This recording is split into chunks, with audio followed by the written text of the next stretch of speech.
we're doing this together. Yeah. The diagnosis is me, but it's the whole family. We do this together.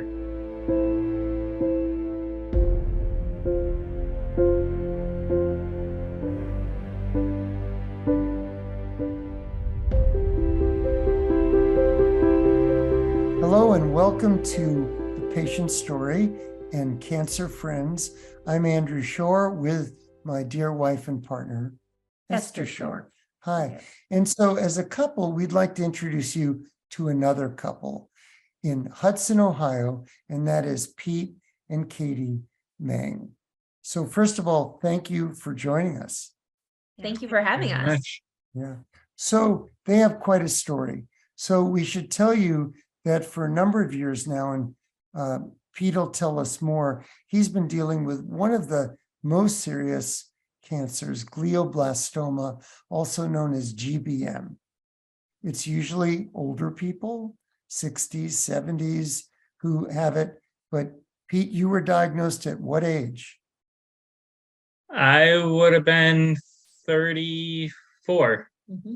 Wow. Young. So very young. And so we're going to tell you the story of them, how it happened, being a young couple with two little boys, and eventually deciding, based on what they learned, to start a foundation to give back to people who are affected by a brain tumor. So there's some lessons learned that we'll share as well. So let's start here. Katie, it seems you're kind of a storyteller in the group. Can you talk a little bit about how Pete was diagnosed? How did you know this was going on, and what happened then? Yeah. So in 2018, summer of 2018, it was a normal work day. I was driving home and I got a phone call from Pete's architecture firm where he worked that he had a seizure and was not communicating properly. And so they had called an ambulance to take him to the county hospital, where I met him and found out that on the commute there that he had 2 grand mal seizures in the commute to the hospital. And after several tests, and we weren't quite able to get the seizures completely under control there, they determined it was a brain tumor. Something that was a complete surprise to us with, no family history, and Pete, excellent health background. So we consulted with a family friend who happens to be a physician, and he suggested we transfer to another hospital that had a cancer and brain tumor center. That took a little bit of a fight with the hospital system, but we got it done, where he then ended up at the Cleveland Clinic, and he was in the ICU for a brief period of time trying to get the seizures under control. And then for nearly 2 weeks, he stayed there until he had an awake craniotomy. At the time, we didn't know what is an let's awake. ask Yeah. Pete, what is that? So that was having surgery in your brain while being awake. They ask you questions and you have to answer those questions, and they figure out where they need to do the surgery at. And what'd they ask you? Oh, I remember asking about the alphabet, some other questions that would normally you would know, and they figure out how far they need to go with the surgery as they're talking to you. Right, and the goal is to cut out, for you, I think, a golf ball sized tumor, but not take healthy tissue and perform as much function as possible, right? Correct. Yeah. They want to get it as much as they can. And based on where the tumor was located, speech was the primary concern, both in receptive and expressive speech, being able to retain the information and express it, which luckily they were able to because of the awake craniotomy. Right. Well, the good news is, and Pete, you've told me sometimes you have to search for words or how to get the words out. Right. And you did have various therapy, but you got blasted, Pete, with first surgery, a lot of radiation, gamma knife where they're very spotted, targeted radiation, chemo. So we're talking about over 4 years. That must have been quite an ordeal. Yeah, I felt like, I mean, there was always something we were doing at the clinic. There was always something. So yeah. And then symptom management too that goes with that. So it's Right. not just you go to the clinic and it's done, it's taking care of the fatigue and nausea and comfort care at home with it as well. Right. Yeah, So where usually. are you now, Pete, what's happening at the moment as far as your health and There's a clinical and trial. Tell us trials? about all Yeah. that. Correct. Yeah, I'm on a first phase trial. And I've actually been on that trial for over 2 years now. It's an immunotherapy, and I'm up doing this treatment twice a week. But usually that day I'm tired once I get home. So it gets hard sometimes. Yeah. Yeah, but it's remarkable. But we should mention, you were telling us that you were on the treadmill jogging just a few minutes ago. Right. Yeah. Absolutely. Okay, so it's really incredible. Well, those are sort of the facts. But Katie, this is a family event with younger people And young children. and young children. So talk about that a little bit, how you cope, because this is like a major shocker. That day you rushed to the emergency room, your husband was having surgery, explaining whatever you did to the children, the family, and coping yourself, and then doing that over several years now. Yeah, when this all happened, our kids were 2 and 5. We were like summer before our oldest started kindergarten. We had just moved into a new home about 6 months before that. Yeah. And we were dependent on dual income, co-parenting. We were both busy professionals, and everything kind of got flipped upside down in one day. I took some time off of work, and with the kids being so young at the time of diagnosis, we kept things very age appropriate. Dad's in the hospital, dad's not gonna be home for a little bit. When he does get home, here's the things hair might be gone, he might be tired. Our 5-year-old caught on to a lot more of it, where our 2-year-old doesn't really know anything different. He's now turning 7 next month, and then a 10-year-old. So they've kind of have grown up, and we've re-educated and provided different levels of age appropriate communication, also tailored to their personalities. Like, to have 2 kids in the same family be so different requires a little bit of different levels and types of communication with them too. Being that they're still young, they don't know the full story. What we have learned is this disease is incredibly unpredictable. To be on a clinical trial for 2 years, having treatment 2 years before that, to be 4 years total, we couldn't have guessed any of that. So I think it's the burden of that uncertainty is a little too much to put on the kids. So they have what we would consider an age appropriate understanding of the differences in our life since then, how we handle things as a family differently. We consulted with our pediatrician on how to talk and handle with this, especially right after it happened.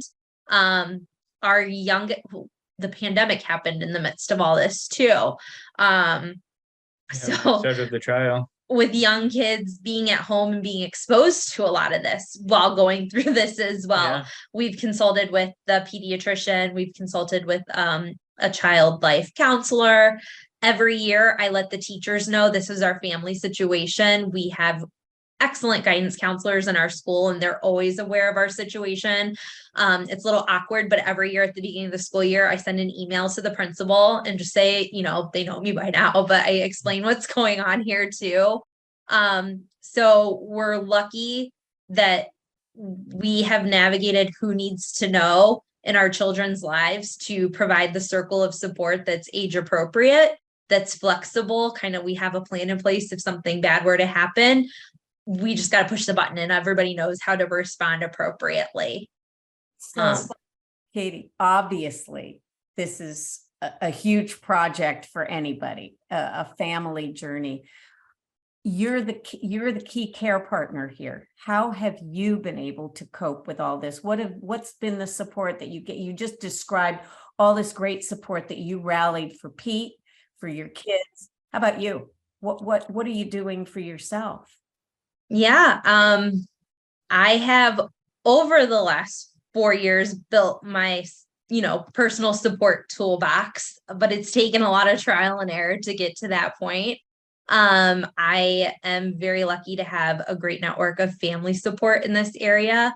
I rely heavily on my close circle of confidants, my mom, my sister, a couple of close friends. And I also know if I need to talk to my doctor or therapist, I'm not shy about it. I think one of the things that's helped both of us is we are both really realistic about what's happening, and we talk about that, and we're very open. Like, I can come to Pete and say, I'm having a bad day and it's because an MRI is coming up, or I'm having a bad day because I'm stressed. And there's no guilt in that maybe I felt early on.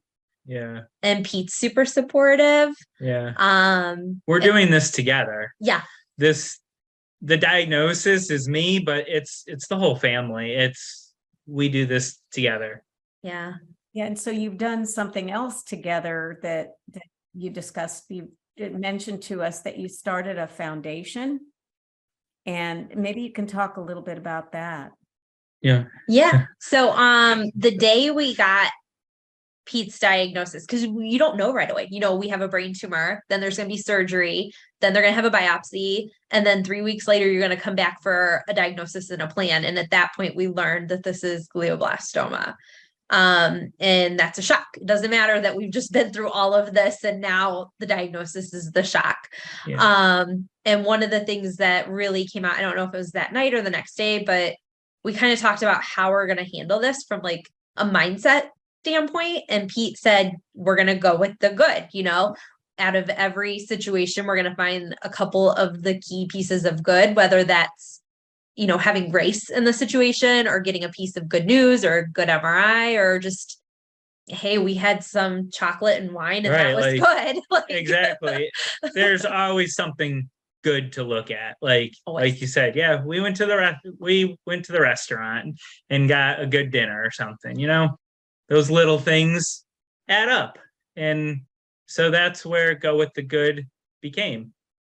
The base of the foundation is the focus is on young adults, families, potentially, who have a brain tumor diagnosis. And from a financial standpoint, it becomes difficult from that diagnosis. And there's a lot of information that we've learned throughout this 4 years and through research and everything. And there was a lot that we've learned that some of these other families may not have learned. And the goal was to pass this information to them and financially help them from that diagnosis. What a beautiful thing. So Katie, just highlights, what are some of the key lessons learned? That it would have been good to know going into this that brain cancer is, depending on different reports, the most or second most expensive cancer to treat, not only because of the extensive and expensive treatment, but all the treatments that go around it, like speech therapy, occupational therapy, and so on, seizure medications, all those things. So it would have been good to know what we were getting into. We want to pass that on, not as something to scare you, but knowledge is power, and you need to know where you stand in this. How and when to navigate and where to find support for insurance disputes. Because of all of the therapies I just described, there's a line item in insurance for every single one of them. And so learning the insurance system and also knowing when to pull in help has been valuable, both in peace of mind, but also our wallets. Also knowing who to go to for the various types of support. If you didn't know some of these resources could be found for free or inexpensive, you would pay a lot of money for help in a lot of these things, whether it is a legal dispute or care or services, or like for one example, we were able through Family Reach to get a free financial consultation. I was considering paying for that. And then we were able to get this at no cost pro bono, but also someone who understood our situation as a young couple trying to navigate the financial ups and downs with an uncertain diagnosis. So, and then we didn't know that we could get brain tumor specific support through the network and clinical trial navigation services, support with Medicare and Social Security. And like you said, the seizure medication is very expensive. And we were able to find these groups that were able to really help financially on the costs of these medications. I mean, we're talking thousands of dollars a month. Yeah. No, I can't even imagine. So, so what is the website address, Katie? It's gowiththegood.org. And we just launched this year, so keep checking back as things keep getting updated. Well, the other big resource you mentioned was the Family Reach Foundation. Family Reach Foundation Right. helped you, and they're a great organization. So you used a phrase earlier, Katie, and I wanted to ask both of you how you deal with it. You said the burden of uncertainty. So first you, Pete, how do you deal with the burden of uncertainty? Katie touched on it, how it's so unpredictable, glioblastoma, and what course it's going to take and when. How do you deal with that? Oh boy. Be honest, I'm not quite sure.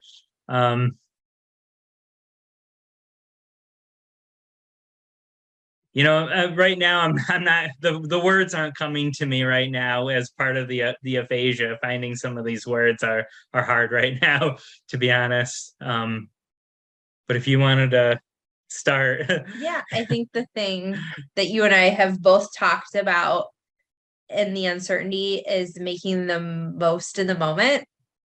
Right. Being very mindful and present in the moment, as well as prioritizing what's important to us in the moment. We have made major changes to our life in terms of how we spend our time, how we, do our careers, how we spend time with our kids, how we make family decisions. Not just because of the uncertainty, but a bit of the blessing of the uncertainty is it has had us focus on what's really important. And yeah, with the uncertainty, I guess for me, having 2 kids, young kids, I enjoy that time. I think that's where I come from. It is every single time that we do something as a family with the kids, it's special no matter what we do. Well, on the clinical side, you mentioned you're in a clinical trial with an immunotherapy. In a number of cancers, immunotherapy has been rewriting the history, the journey of people with what otherwise would have been cancers that would shorten somebody's life dramatically.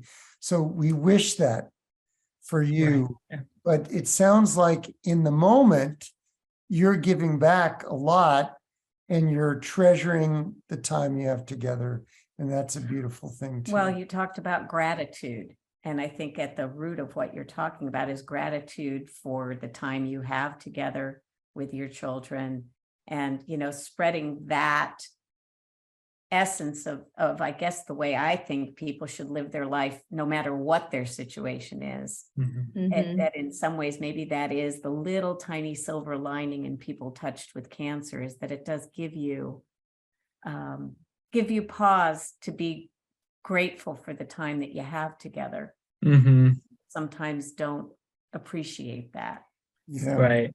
You're Yeah. not going to run for the bus or the train. You're going to live in the moment. I go slow.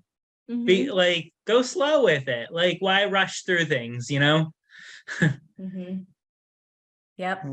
Yeah, that's a point. Slow down the cancer journey. You want to be cured. We all want to be cured. I'm a 2-time cancer survivor. We want to be cured, but short of that, while we're undergoing treatment, enjoy what we can. The things And- other than treatment. Yeah. Enjoy Right. everything. Right. Exactly. Yeah. I'm sure they know your name well at the Yeah. Cleveland. Oh yeah. Frequent flyer.